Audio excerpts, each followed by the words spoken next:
Hello, how are you today? Welcome to my channel. My name is Carlos. Today I'm gonna work with monster clay. This clay is wax based, so it's amazing because you can melt it and it will become hard and you can create amazing things. My brother gave me this on my birthday in January and I just had time to use it. It's really easy. It has the instruction over here. You can put it in the oven or in the microwave. I'm gonna open it right now. I know already that it's really hard, so it's no way that I can use it. I need to put this in the microwave. And also I'm gonna use this foam head. This is supposed to be a male. I'm gonna put you here so you can kind of see the size. But there's also like a woman version, but that face look like an alien, so it's just so weird. Also you have like a kid version, I think.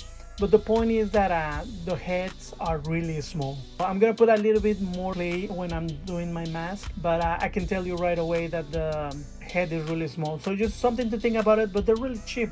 And this is really light too. I'm gonna put it laying down so my camera can capture everything that I'm doing. You need to make sure that doesn't matter how you put it, if it is standing up or laying down, you need something to make sure that it's not gonna move.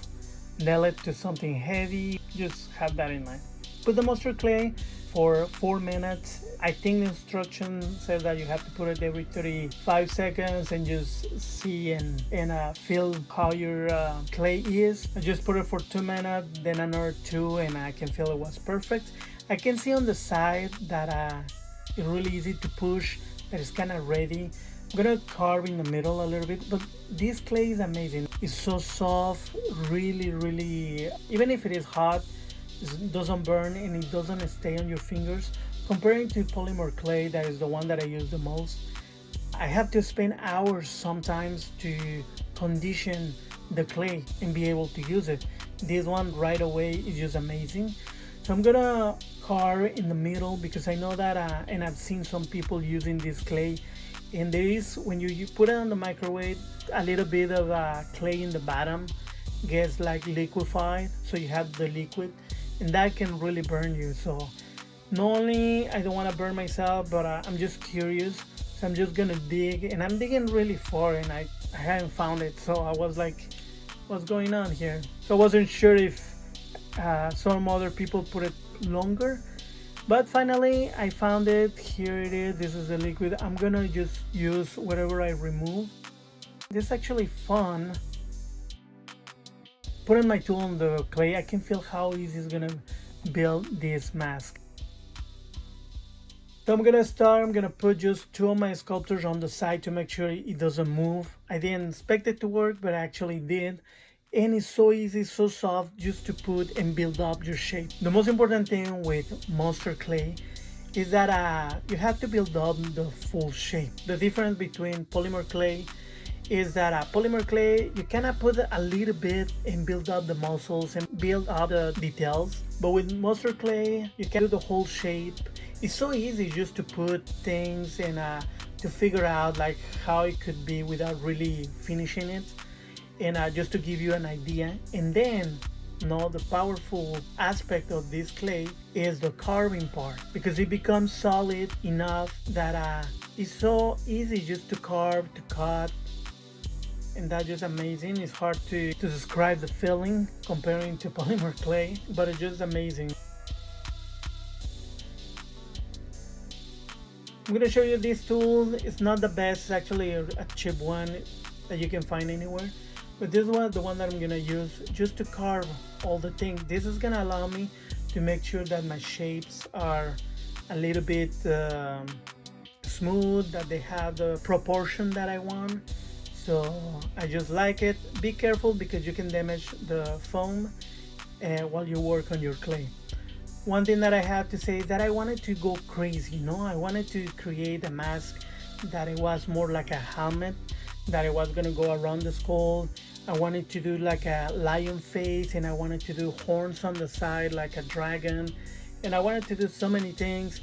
But checking my budget and checking the materials that I had, I had to be realistic, and I knew that I wasn't be able to do something that big. So I started actually just removing a lot of things and changing my design to make sure that I had enough to create my resin copy. It's just so easy to carve in this material. Like I say, it's just amazing. I'm really liking it.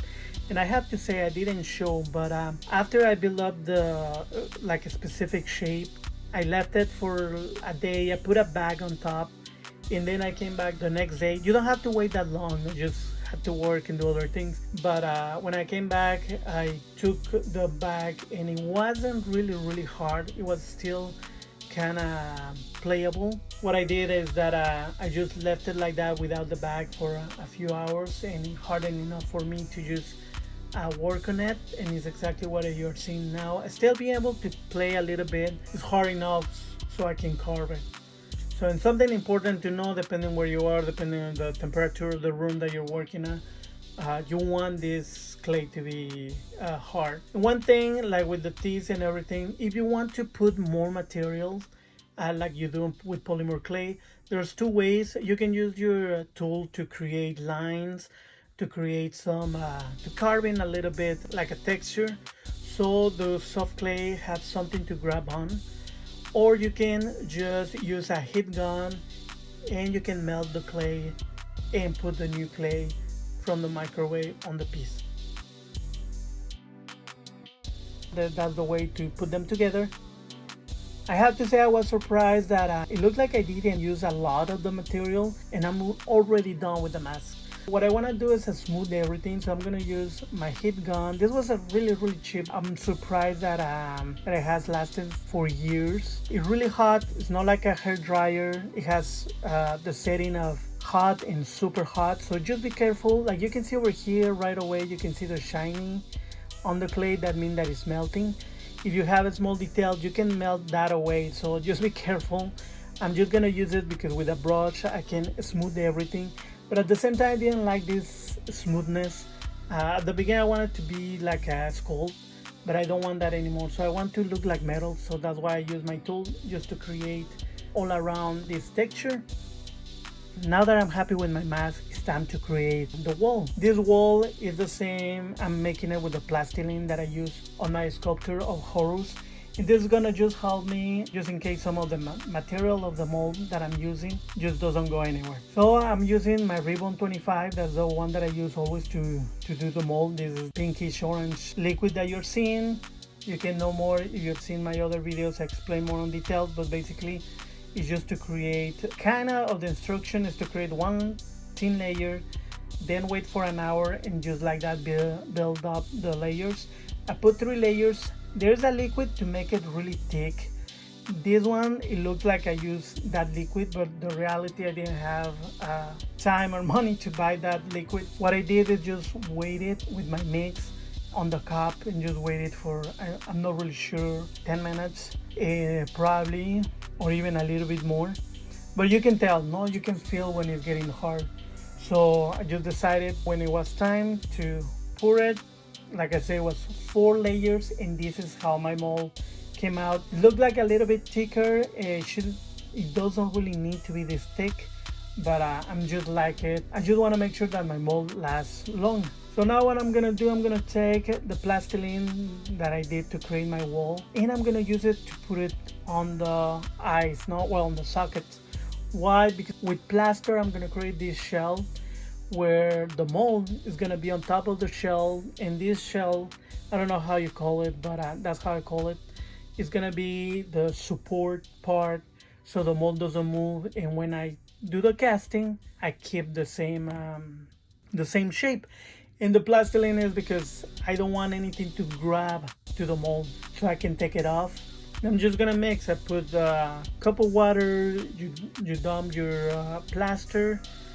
Sometimes I leave it for a longer period of time, like 2-3 minutes, so the water get absorbed by the plaster, and I start putting it on my piece. I have this demolder that I use in my Horus video, and it didn't work for that project, but here I remember, I was already putting the plaster, but I remember that it's actually really useful, so I can remove the mold. So I'm using it, hoping that it's gonna help, and I'm just start to put the plaster.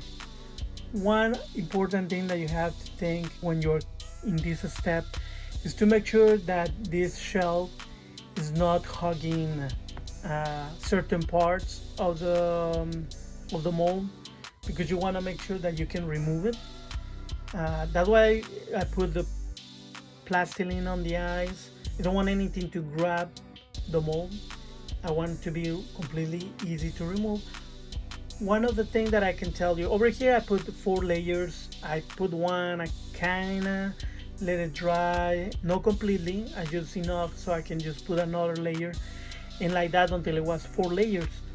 One of the things that I can really is useful is to make sure at least, now I will say all of them, but at least the last layer, to make sure that it's completely flat.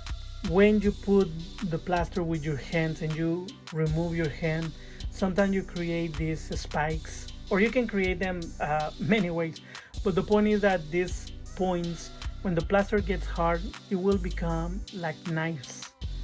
So just something to think about it, because here's where you're gonna grab the mold.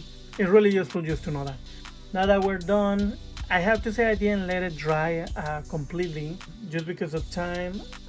I'm done, so I'm gonna start removing it. First of all, taking this kind of a wall.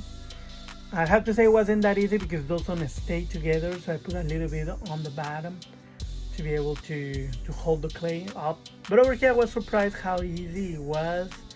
I've seen taking me a little bit of time, but the reality, I just want to be really careful. I'm afraid that the plaster is gonna crack or break because I didn't allow it to dry. The molder is working because my tool goes in with no problem. I have to kind of destroy some parts because they were hogging the mask, so to be able to remove it, I just kind of destroy those tiny parts, which I already knew. That's why they're really thin. I was ready for that. And over here, like I said, there's taking me a little bit of time, but I'm just being super extra careful. I just want to make sure that it won't break. But it's really easy. I can feel it going really slow. I'm going, but it's just perfect. I didn't really have problems to being stuck in there. So the same thing with the mold. I was trying to be careful and being kind of slow. I'm gonna put in real time just so you see that it's really easy, come off right away with no issues or problems. One thing that you have to know is that doesn't matter what material you use, when you create a mold, it's always gonna come with either the clay, the foam, whatever material you're using. So it needs to be cleaned up. I just clean it up with water. And over here I've seen that I really like how the mold took the texture of the foam. I think it's pretty cool. So now also what I'm gonna do, I need to clean also my mask. And this is how it turned out, and it's just cutting time. Just regular scissors. I'm gonna get rid of these just to make sure that they're not in my way and it just look better. I'm not really concerned on being perfect. I could do a better job, but voila, this is how it is. I'm gonna use my mold, like you see, perfect. Even if it has a crack, I can feel it solid, and it just went in like nothing, perfect fit. So now I can create my copy. So what I'm gonna use is a Smooth On Cast 300.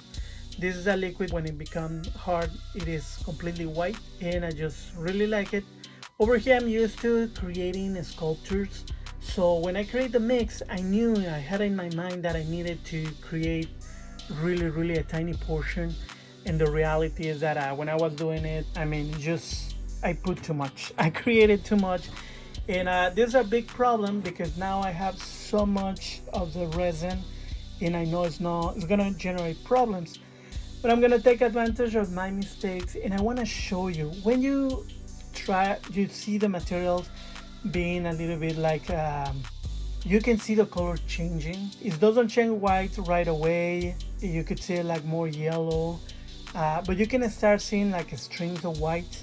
I will suggest, depending on what you're doing, to just leave it, don't move anything, because when you move, being in this stage, it's just solidified, and it could be really bad. So over here I was trying to move it more, but like you see in real life, it just became solid, and it's not really much that I can do. You can see the lines. If you want a smooth surface, the best thing is just don't move it. And like I said, you need to create just a little quantity of that mix.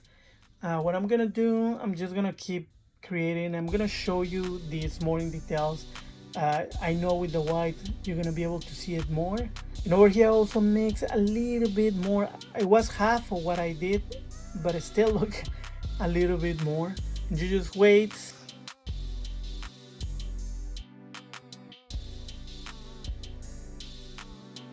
It doesn't take that long. That's why you have to be precise. Okay, now I can see it. And you can see the white and how it's gonna hurt. You see what happened? This is what I wanted to show you. I may stay a little bit. I'm trying to fix it because I don't want to also ruin the mask or have this material wasted, which I know that I'm using too much. I have to use too much to make sure the thickness is even, but still not. But this could happen. Like I said again, if you want a smooth surface, just less liquid. Over here I'm gonna show you a photo because I was surprised. It still look a lot. This is actually the way I should have started this mask, but it's almost nothing. I'm gonna show you these cups and how much I did for this mix. The only thing I did is just to couple more, and voila, I'm just kind of happy. So I'm gonna remove it, and you can see how easy it is just to remove. And I'm gonna also clean it. Of course, I wouldn't have to clean that much if I would start with less liquid, more in the eyes. But I'm using this tool. This kind of Dremel is really cheap. You can find it in Amazon for like 20 bucks. But I'm happy. This also was a birthday gift. So now that Christmas is coming up, there you go. Just ask your families to give you clay and some tools. But it's not really powerful, so I'm gonna bring the big gun. And this Dremel is amazing. I'm just gonna work on it, and it was so easy with the Dremel to take everything away, and it just looked great. So the back, it doesn't look that bad. I know I need to smooth it. It will take me forever, so I'm not gonna do it for this one. This was just a test to know how to do masks. This is my very first one. So now that I work with monster clay, I'm pretty sure I can do something a little bit better. So I'm just gonna paint. I like to put a black paint because any color that you put on top is gonna be darker. They look more real. Over here I was just thinking that I wanted to be metal. At the beginning when I started creating this mask, I wanted to be more like a bone, but without having all the features of the dragon, and making the nose more like that you have a nose instead of a skeleton. Definitely I want to do something metal, and put a little bit of bronze colors between blue and green to see what happened. I didn't really plan. It looks silver, even if kind of painted with a bronze, but I'm really liking it. This is my mask. I hope you like it. I hope inspire you to create your own more right now that we are in the month of Halloween. So I wanted to show you this mask. Please subscribe, keep watching my videos. I'm almost getting to 1,000 subscribers, but the views of my videos are not even half. I need 4,000, I only have 2,000. So if you can help me out and watch my videos, I'd really appreciate it, so I can bring you more of this art. And I'm gonna show you some photos that I have my mask, just so you can see the comparison of the size. So this is, I don't really like how I look. I'm not really smiling like an evil. No, please enjoy art, create your own. If you ever create something because you watch my videos, please send me a photo. I would love to see your work. Enjoy art and see you next time.